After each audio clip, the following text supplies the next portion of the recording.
It's already started as Callum Ritchie is making a strong case for a permanent role on the New York Islanders. We're going to break it all down on this episode of Islanders Digest, really talk about what Callum Ritchie brings to this lineup that elevates it that we really have not seen so far this season, and talk about what the runway is going to be for this player, because he looked really good in that first game against Washington, but I think there are some question marks about how long this call-up is going to be, and really, is some of it out of his hands? We're going to discuss it on this episode of Islanders Digest. And first, I just want to talk about how he looked in this game. I thought he was a little quiet in the first period, which is fine. For the record, as a rookie player coming in and having a quiet first period, you can do a lot worse in the best hockey league in the world. But I think where he really shined is when Patrick Waugh decided to flip things up and have him play center, which is his natural position.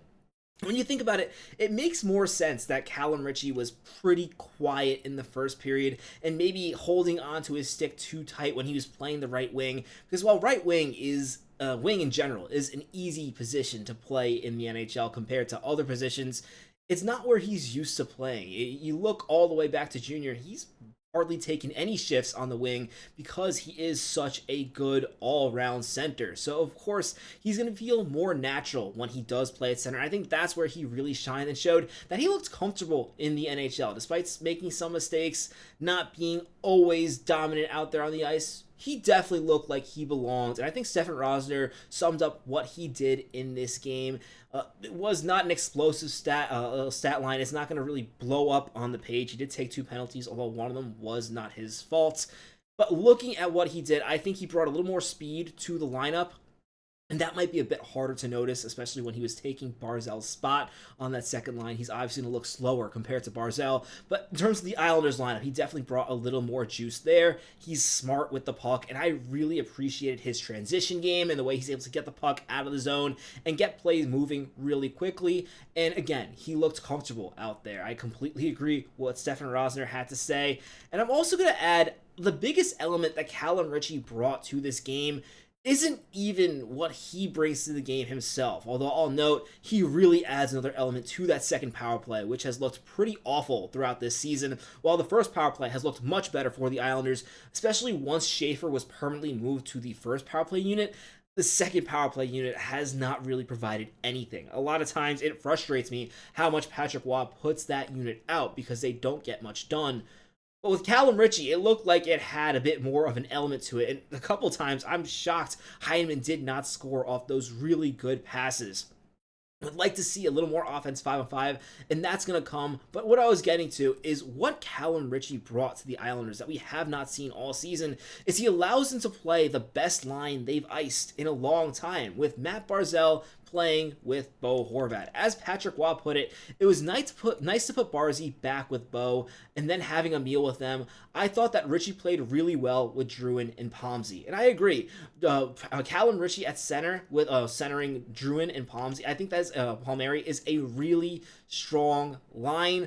I think it works well. In fact, considering Ritchie isn't as fast as Barzal, but he still has all the playmaking ability in the world, in my opinion, having him with Palmieri is a better fit. And then you add Drouin, who is another dynamic offensive player there. Maybe you'd like a little bit more of a shooter, but I really like that line. But again, the big thing that Callum Ritchie provides is he allows you to play Barzal and Horvat together and not sacrifice the rest of the lineup. We know Barzal and Horvat is the Islanders' best duo 5-on-5. It's the Islanders' best duo in general. You can add Schaefer there now, but in terms of the forwards, those two are your dynamic duo. The problem was when you were playing Barzal with Horvat, the rest of the Islanders lineup completely suffered. It just did not work. And they tried to really counteract it by maybe putting lesser wings there in previous seasons so that you just expect those two to carry the load. But you could tell the rest of the Islanders lineup could not handle it. With Callum Ritchie in the second line, it looked like the second line was just fine. In fact, I think given more time to build up chemistry, I think that could be a really good second line that allows you to keep that first line together and really have two lines that are really producing offense. And when you already have the third line doing all the things that they're doing, all of a sudden, this is the best top nine the Islanders have seen in a very long time. And it just shows how much more flexibility Islanders have with Calum Ritchie in this lineup. Truly, this is not just a situation where for the future, Calum Ritchie provides so much more. Right now, having him as your second line center opens a lot of possibilities for Patrick Roy. And I want to quickly explore that with Heineman and his chemistry with Horvat, his ability to get the puck and get open, I think this is the best addition of this Barzal Horvat line we've seen, as Heineman adds another element. And keep in mind, with Barzal being a playmaker, Heineman is going to have even more scoring opportunities, especially considering the other team is going to have to focus on Bo Horvat and Matt Barzal. Heineman is going to have the chance to get open and unleash more shots. I really like that line. The question comes, how long are the Islanders committed to this? Because I think based on the way Calum Ritchie played, this really isn't about how he is doing. Because clearly, we know Patrick Roy trusts him. He played 16 minutes in that game. If we're assuming that Matt Barzal is now a wing, that is the second most time played by a center for the New York Islanders. Bo Horvat played the most with 20. And then you had Jean-Gabriel Pageau, who had a really strong game at 13 minutes and 35 seconds, had a goal there. And then Cizikas, who is typically seen as a player to be trusted on the defensive end, only played 9 minutes, was basically benched at the end of the game. I think the biggest testament to how Calum Ritchie played in this game is in the last 5 minutes where Patrick Roy really shortened the bench. Schaefer did not play at all in the last 5 minutes, and Calum Ritchie was out there with 3 minutes left because he trusts his defensive game. And when you look a little bit more at the stats, one of the big ones that stands out for me, we're going to really ignore the penalty minutes. One of those was a terrible call. The other one, penalties are going to happen. I'm not going to get mad at Calum Ritchie for playing the game. In fact, I'd rather him, while you don't want to see too many penalties, I'd rather you be out there playing the extent of your game than being careful not to make a mistake. That shows a lack of confidence. But if you look at his stats, the big thing that stood out to me is the faceoffs, where he won half of his faceoffs. Now, this is a small sample size. He only took 6. But when you compare that to Matt Barzal, who's 1 in 5, I don't think faceoffs are the most important statistic when it comes to centers. I think they get overblown all the time. But clearly, Calum Ritchie is an upgrade to Barzal, in my opinion. Barzal at this point, his faceoff percentage around 30% for the season. Really not good, and that's something he can work on. It's something he should work on, because at some point he's going to have to play center again, because at some point the Islanders are going to move on from Pageau, and then you're going to need Calum Ritchie, Horvat, and Barzal to be your top 3 centers. But for now, at least, I think Calum Ritchie is perhaps an upgrade over Barzal on the defensive side of the top 6 and being the second line winger. Second line center, and more importantly, I think he provides enough offense where you can really roll out a true number 1 and number 2 line, which so far this season, it really feels like Bo Horvat's line has been a second line and Barzal's line has been another second line. With Barzal and Bo Horvat playing together, you have a true first line that can really compete with a lot of first lines around the league. Now, my big question with Calum Ritchie and his emergence and is how much rope he's going to have. And I think the big thing I've zoned in on as a potential roadblock here for him staying with the team long term is Shabanov. Shabanov has still not returned from injury. At this point, I'm getting pretty concerned that he has not returned. This was something that was supposed to be, he was going to miss a game, maybe 2, then he missed an entire road trip, and we still don't know if he's going to play anytime soon. He could play technically in Columbus, that has not been ruled out, though considering he hasn't really practiced with the team at all, and I don't think he's been on the ice since his injury. I don't think that's likely, but eventually he is going to come back, and when he does, this is where things get complicated, because looking at this top 9 for the Islanders, every one of these players belongs in an NHL top 9. I think that's the first time you can say that for the Islanders in a long time. Some people might say Heineman is too high, maybe he doesn't belong on a first line, but he definitely belongs in a top 9, especially with what he's showing.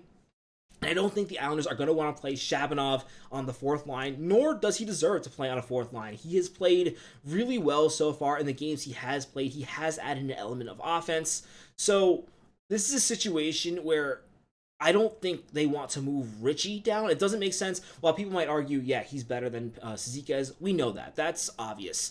However, realistically, you want Ritchie playing in the top 6, and if Shabanov coming back into the lineup is going to potentially take him out of that, then I do still think it makes sense to send him back down to continue playing top 6 in the AHL. Wherever he plays, Calum Ritchie should be playing in the top 6.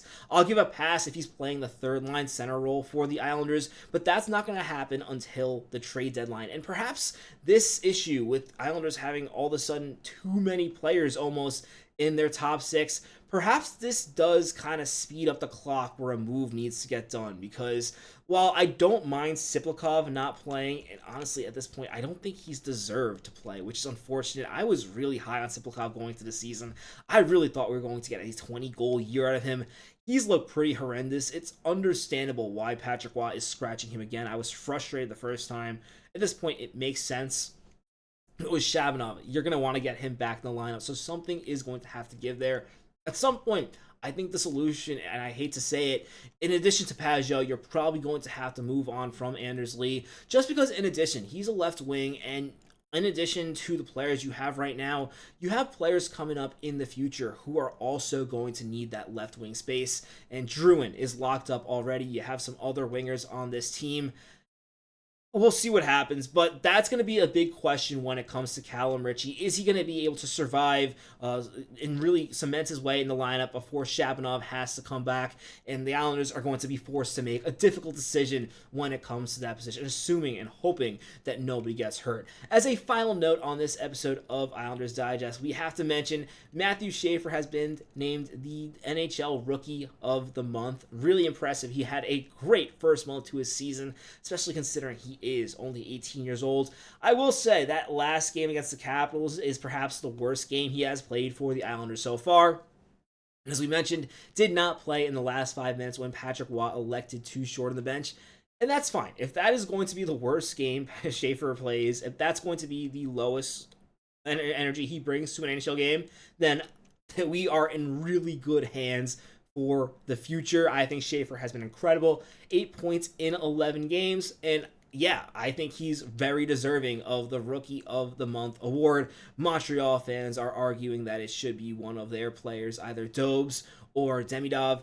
I think Schaefer is the right choice here, although I think they're also having really good rookies. This is a really good year for rookies in the NHL. But let me know what you think about Calum Ritchie. Do you think he did enough in that game against Washington to earn a full-time spot on the Islanders, or at least get a longer look, or do you expect him to be sent down to the AHL soon? I'd love to know your thoughts in the comments below. If you haven't already, be sure to subscribe to the channel. I'm your host, Patrick Nilan. Catch you on the next episode of Islanders Digest. Let's go, Islanders. Hopefully that is a good take, because my microphone was not working before, and that was very frustrating. See you in the next video.